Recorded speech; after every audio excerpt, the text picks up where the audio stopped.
Barbara, I'm so happy to have you here. I love history. I love what you're doing in the world. I think it is just a really wonderful topic for my audience who's very concerned about how their children are raised and that they know not only where like they come from, but where the world around them has been and where we're headed. And so they feel armed to make good choices for themselves. And I know that you're passionate about this kind of conversation of having children who can critically think and choose properly for themselves.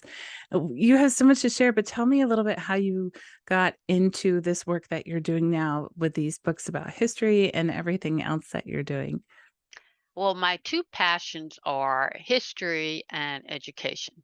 Mm. So I started out as a young child in a working class family and didn't appear that college would be part of my future because my family had limited resources. But I was lucky that at the time I lived in a city in which there was an option for public college if you had the grades to get in. There was a merit-based public college system. Mm. So one of my teachers in high school really inspired me, and she was a history teacher, and I just loved the way she made people and places and events come alive and so impactful. So she told me I really needed to go to college, and that got me thinking on that path.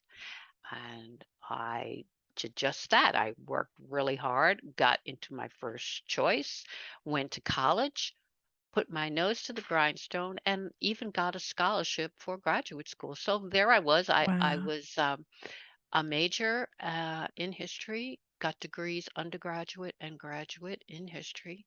But when I graduated, I kind of missed the people aspect. I loved research, and I loved the whole focus of history where you were thought to really think critically, to analyze, to interpret, to be able to pull so much information together and then be able to use all of that knowledge to come to a conclusion. But I didn't want to live in the world of academia totally. I wanted to be involved with people. So I kind of did a 180 and I started teaching, and I started teaching in elementary school. So I did that for a long time. And as I taught, I became aware that there were so many children whose needs weren't being met in that kind of general ed, the private school setting that I was in. So I went back to school again and I took graduate certification in special ed. So I Mhm. began to work with children with special needs all the way on the other end of the spectrum. These were children with really severe needs, autism, crack cocaine babies, Down syndrome, Fragile X, all kinds of issues. And I really got immersed into that. I became a principal of a special ed school, Oh, and wow. eventually I became an administrator for preschool special education in New York City. So I did that for about 20 years, and I learned so much about uh, children with special needs. But then I got laid off, big reorganization, and I went back into public school education again. There I was making the whole circle. And I worked with children that had special needs within the public education setting. But by this time, education had begun to change dramatically. And there were so many forces at work. There was a lot of politics. There were the teachers' unions. Teachers weren't being allowed to teach the way they used to be able to teach, to be able to go into the classroom, interpret the needs of their students, and then apply the curriculum to them. Now we were teaching to the test. We were Mm. becoming data collectors. We were making this one size fits all approach. We had children who had multiple needs, children from so many different languages, and we weren't accommodating them at all. We were becoming like mini robots, just a part of this system. Mm, Do as I say, and that's it. And the children were losing out. So when I did retire, I had already begun to see that trend, and I'm retired more than 10 years now, and it's worsened. Our education system here in the United States keeps falling further and further below as far as world standards go. And we keep telling ourselves, well, we have to meet the standards. We have to have Common Core. We have to bring ourselves up to this. And our children are not learning well. They're learning a whole bunch of facts and data to try to meet this arbitrary standard, but they're not being taught how to think. mm, And that's why I feel so passionately that parents should have many, many more options mm. than this one size fits all approach. Yeah. Ah, so they're being taught to the test or taught to the test, right? Is that what you said? Teach to the test. And they're Right. being taught. Well, right. And they're not able to meet those standards because here you have children who are coming from so many different cultures, so many different backgrounds, and we give them this one standardized test. And Mm, half of the children don't even understand the culture of where that test is coming from. So not only can they not, do they not understand the language, they don't have the cultural background to understand the test that's coming from these academia test researchers, the experts, the authorities on mm, formulating these tests. So it is, to me, it's kind of being in a rat race. It's just a mm. circle that keeps going round and round, and we never seem like the hamster on the wheel, like we never seem to make any progress. Do we have is there like a time in history when things we were headed in this direction before? And, what was the result of that, or is this kind of a new place that we're in? Well, we may have had that issue briefly at times in the past, but I think the technology Mm. has really pushed this to the forefront Oh. because now we are not even presented with the facts. We're presented with opinions and scenarios. So, Mm. the children themselves have become creatures of the technology. So, of course, children want to fit in, they want to be accepted by their peers. So, social media plays into that. They go on social media and they see uh, the ideal image and they want to fit into that image, and they talk to their friends, and they follow what their friends want to accept, so they really are like almost trapped into this vicious circle. So on social media they're given certain ideals, and then they want to be accepted. And what does social media show them? Does social media show them the facts? No. Social media gives them a point of view based on an algorithm. Mm. And when the child tunes into social media, that keeps getting reinforced over and over and over again. So, if you go back to the 50s or the 60s when we first had television, we were given the news and we were just presented with the facts.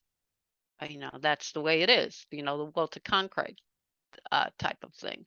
But now, when children tune into social media or adults tune into social media, they are met with a panels of experts who give them opinions. And depending on the type of social media that you turn into, you're going to get an opinion that's slanted one way or another. Mm. And then that's going to be what you hear, and the more you hear it, the more it's reinforced. So we're not being given the opportunity to do critical thinking, in my opinion. We're always presented with one side of the story. So I think it's so important that we go back to being able to be presented with a problem, a topic, an issue, and then look at what historians call the C's of history. We look at the content, Mhm. we look at the context, what else is going on, uh, who are the people that are influences and being influenced by what is going on, how are they communicating with each other. The way we communicate today is radically different from the way we communicated 10 years ago. And in history, we should be relying on the primary sources, the data, the artifacts, the letters, the journals, the actual meat of what was happening at that time, not somebody's interpretation of it. And then when we look at the connections and the way it was communicated and those actual citations of data that was real and true at that time, then we can put all of that together, infer and analyze, and come to some kind of conclusion. And sometimes there's more than one conclusion. Right. Sometimes there is no conclusion at all. There are Yeah. just a multiple uh, list of possibilities, and we can't make one right or wrong answer. Children need to understand that it doesn't have to be that I have a question, I go to the internet, I type in my question, and the first answer I see, well, I got an answer. That must be the answer. They have to know how to go in deeper. And that's why I love history so much, because it involves so much critical thinking. Mm. For a child to grow up and succeed in any kind of career, whether that be a vocational career or an academic type of career, the child has to learn how to think for himself or herself, to be able critical to become a critical thinker. And Yeah. our schools are really, in my opinion, failing in that regard. So I think parents have to come in and step in and be aware of that and take up the slack, Yeah. So encouraging. I was gonna ask you, like, what is gonna happen if this continues? If people are just presented with opinions and they're not shown the facts and the data and they're not critical thinkers. So you said that they're gonna grow up and they're not gonna be able to succeed in any type of career because they don't have the skill. How else do you see this impacting society as a whole if people are not able to understand that multiple things can be true at once, they're not able to critically think and look through problems, what's going to happen? Do we know do we know that from history what's going to happen, or is this new to Well, well, we certainly have never been living in a society like this where yeah. we have so much division because people are presented with very rigid and tight points of view and then Yes. adhere to that. These are part of the barriers to critical thinking. People think in black and white for many reasons, whether it's they come from it with a very strict religious point of view, or they come to it because of this social thinking of, what the internet and their peer group of friends are telling them to think, or maybe it's ego. We have these academic types, the quote experts, Yeah. who are supposed to be authorities. And well, you have to accept it because I have spent X amount of years studying this and I am the authority on the subject. We have a lot of that too. So, uh, those are all the barriers, but I think we can overcome some of that by uh, having parents and teachers, as much as they can within the confines of their, you know, experience with administration and the powers that be, the unions and so on. I think we can do a lot. We can teach these, what I call these creative thinking skills. Mm. So parents can teach children to respect other opinions, and encourage children to think, well, this is what I heard, but suppose this isn't true. Maybe there's another way of thinking. So parents can kind of do modeling with that. And it's hard for parents because they also are the victims of this kind of social media thing. Mhm. But they should be aware of that and always propose the alternative to a child.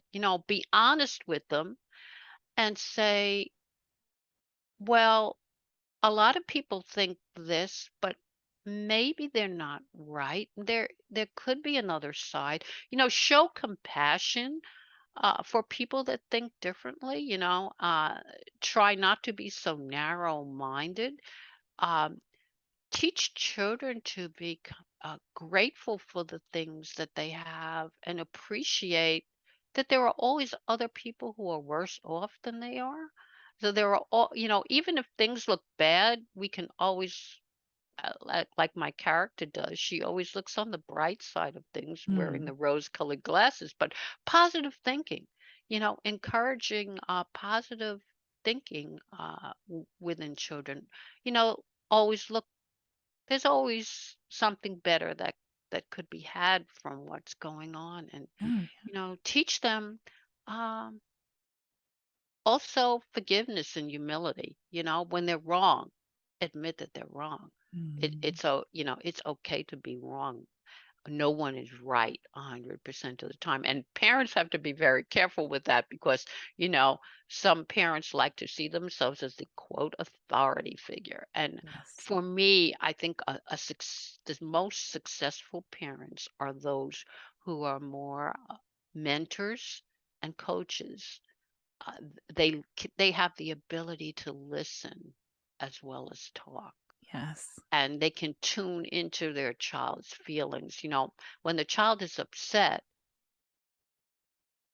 express to the child your understanding of the way they feel, but at the same time, talk through their feelings. Oh, yeah. Show them love and kindness, and also show them that there has to be an ability to look on that other side of the picture. So, Oh, yeah. teach them to have a more balanced perspective. Uh, at the same time, I don't mean to say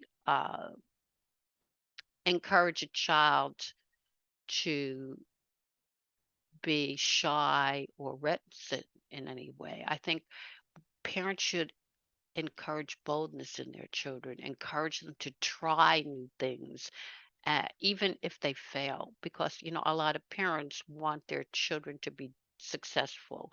The kind of like, well, I couldn't do this, so maybe my child will be able to do this, kind of living vicariously through the child. Oh, yeah. But I think we learn a lot more sometimes from our failures than we do from our successes. Mhm. And it's okay for children to try things and then fail at them and Absolutely. make them feel accepted. Okay, you tried this, it didn't work out, but that's okay. We can try something else. And Well, this that is also exposes children to new experiences yes. as well. Yeah. This is definitely the way that I parent or try to parent, but it's also like you're bringing up kind of a point that I make in the work that I do, which is helping women and men, work together in their marriage because a huge cause of the division is really the same thing, that inability to Mm, understand another person's perspective, to honor that two things can be true at once. My husband and I don't always agree on every topic, but that's okay. And I think it's so important to model that for our kids that, we can listen to each other and we can talk about it and critically think through it and come to, the best solution for us, which we had to do over the past couple of years with the COVID vaccine, where he was hearing one thing from social media and I was hearing very different things from social media. And we had to address the fears and critically think through that. And okay, what is the best choice for our children with this? When we set aside our fear, when we really try to get as many facts as we can and not just people's opinions. So I think that this division that you spoke of is really what's going to cause a problem. It is already causing a problem, right? Because we can no longer work together. And it seems to me like that place in our homes is really the best place to start with our kids, with our husbands, with our families. You've hit so many good points. I really love the work that you're doing and how you're helping people to bring these creative thinking skills into their parenting, especially and for teachers. I know you're supporting them with these books that you write. You've got this wonderful series. Can you tell me about that series and how does it I know it talks about the history of each place that you go. Does it kind of go into this sort of critical thinking, creative thinking process as well? Oh, yes, that's a big part of the book series. So, my character, Little Miss History, who was Mm. created by my illustrator and husband because he knows me very well. He created the character based on a younger version of me. Oh, wow. And the character is curious. The character is very empathetic, very compassionate, very involved in each of the situations she brings the child on the journey with. So the books are interactive. The character with rose-colored glasses tries to keep a positive outlook, even though some of the situations she encounters are very, very sad and very, Mm. very upsetting. But she wears this hiking outfit that's reflective of the way I was. I always wanted to travel, and as an adult, that was the first thing I did when I started working. I became very, very interested in traveling and learning more Mm. about different people and cultures and histories, of course. And she wears these hiking boots because I used to love to hike in the mountains nearby, and she is curious, determined, compassionate, but yet humble and empathetic. And I want children to see themselves in this character. Mm. So she's the narrator, and my books bring children to many different places, and they cover not only history, but they cover many different disciplines. So I have a book, for instance, on the La Brea tar pits. That goes all the way back to prehistory. Mhm. Yet, the La Brea tar pits is an active archaeological site, and there are scientists there today who are still uncovering fossils, cleaning them, categorizing them. Children who go there are able to experience that firsthand. They're able to walk where there was prehistory 40,000 years ago. Uh, and they are able to see these reconstructed skeletons of creatures that once walked the earth. Mm. Uh, m- my Some of my books cover national parks and nature. So the Sequoia National Park book talks a lot about science, these sequoia trees, how they grow. What are the differences between the redwoods and the sequoias? Who went to Sequoia National Park? Who were the ancient explorers? What kind of wildlife lived there? And how is Sequoia National Park a, a, a contradiction in terms? It's a reflection of nature's beauty, and it's also the most polluted national park in the whole system Really? because there's so much air pollution in the San Joaquin Valley. I ask children to Wow. think about things like this. What what do they think about it? Can they come up with any solutions? Um, I have books that talk about world history, like the Intrepid Sea, Air, and Space Museum. That's a book. about the Intrepid, and on the Intrepid, children are able to visit and see planes from World War I, World War II. They're able to see the actual Enterprise space shuttle, brings right up to modern times. They're actually able to be going down into the Explorium where they can sit in a helicopter that was used in the Vietnam War. They can look at a space capsule that came back from the space program and which the Intrepid actually picked up. They can see movies of World War II experiences. They can see a Lego ship reconstructed just like they play with Legos. They can see a Lego model of the Intrepid. So there are so many different dimensions.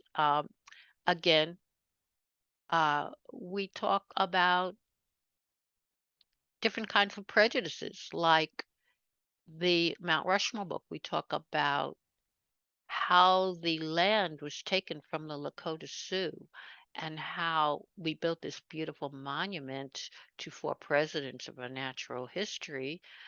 But was it right to take this land? And now, what do they think about the fact that the Lakota are now building a monument right near Mount Rushmore Mm, to Crazy Horse, the leader of their tribe?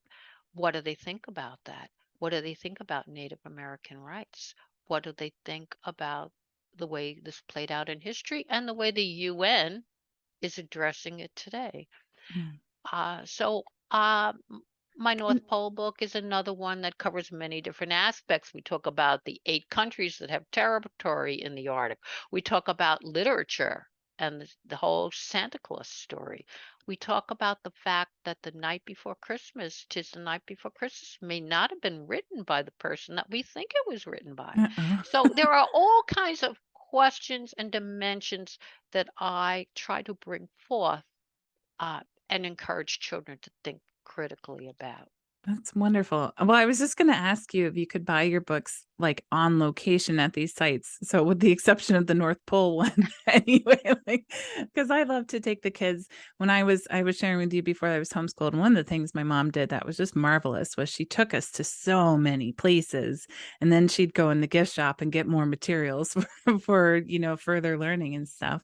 Um, Well, yes, some of them are available on site. oh, That's a whole other story as far as the way these sites market and uh-oh, set up their museums. Um, my newest book is Thomas Jefferson's Home at Monticello, and lovely. I'm working on trying to get the book at the Monticello sites, which is a long, long process. But Oh, there, wow. my books are available at the Statue of Liberty and Ellis Island. Um, Oh, that's awesome. and they are available worldwide. You can go to Amazon online worldwide, Barnes and Noble online worldwide, bookshop.org. A Wonderful. lot of the indie book sites like IndieBound, the books are all available there. You can go to my website and preview all the books and all, links to sites where they are available. Right. And what is your website address? Simply littlemisshistory.com. Little And Miss from History. there, you can get to all of my resources. I have tabs to click on, getting to the YouTube channel, the videos for teachers, parents, and even authors. You can get to my blog, so you can get the articles on how to find a good reading book for your child. You can, get to the book reviews, which I do twice a week. You can get to my other social media sites like LinkedIn, Instagram. I have a Facebook page for Little Miss History as well. Oh, wonderful. So And you said I you have an have instant chat too, so they can just hit chat and talk. It's wonderful. Did you say on your YouTube channel you have like 2-minute lessons or yes, little I have. lessons for I call them the 2 minute teacher. oh, okay. And every week I do mini lessons, so they could be used by parents or teachers. Uh, some of them cover critical thinking issues like Mhm. what is bias, what is a fact, what is an opinion, how can you be a good citizen. Some of Mm. them cover all different subject areas. I have 2-minute teacher lessons on some of my books. I have 2-minute teacher lessons on math, on science, STEM activities, making paper toys, all kinds of things, art Oh. activities, anything you can imagine, just supplementary activities for children to explore their creativity and their critical thinking skills. I love that. That's wonderful. Those, everybody who's homeschooling right now, either temporarily or permanently, can go grab those to supplement the lessons that they're doing. So that's fabulous. I love this. Everything that you've shared is so important. I think that this is work that really needs to happen. We need to relook at our educational system, but we can certainly start at home to begin to raise these beautiful critical thinkers who, like you share, we didn't get to talk about it, but they get to become the leaders of tomorrow and be a wonderful character in history. Can you share just real quick before we go, what does it mean to you for each person to have that role in history, to be a character in history? What is the legacy that our children are going to leave? Well, I see history as an evolutionary process. So the day we're born, we become a character in Mm, history. And what do children ask? Well, who am I? First question, where did I come from? How do I fit in? So they want to know about their family, who was grandma, who was grandpa, how did they go to school? How did they dress? What did they do in their spare time? These are all questions parents again can encourage children to wonder. Those two words, I wonder. So mm, take the child and bring them from that point. I wonder about that old house. Who lived there? What did they eat? How did they dress? What were their customs? How did they react to other people in the community? Then go out into the community and take that further. Let your child be active in the community. You see a broken swing, ask the child, "Oh, that's broken. Do you think we could do something to fix that?" Get the child involved. If you go to a community meeting, take the child with you. Let the child experience a discussion, let them start thinking about problem solving, ah, and then all of that can be used as a framework to prepare children to be actively engaged, which they're not today. I mean, history is largely ignored in the schools until you get to maybe the high school level and then you have this very rigid curriculum that explores only certain topics, and then you memorize the facts and yeah, and you pass the course. That's not really being encouraged to think critically. So if you get children actively engaged in the process at a young age, how sad is it today that so many children and adults don't know the basic facts about our government? They don't know the yes, basic facts about our history. so It's true. just something that's been totally ignored, Mm. and we have to do our best to get that back on track if we want to ensure that we will have a strong democratic republic. Yeah, I absolutely agree. I love that idea of taking them out into the community and seeing how to be involved. That's such a good point.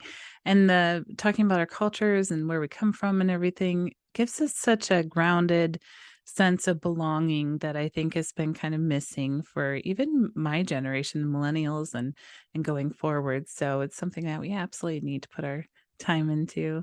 Barbara, thank you so much for being here today. I love what you're doing, and I can't wait to get these books for my kids and share your videos and everything with them. I really appreciate you being here. So thank you very Well, thank much. you so much for the opportunity to Yeah, talk with your listeners. absolutely.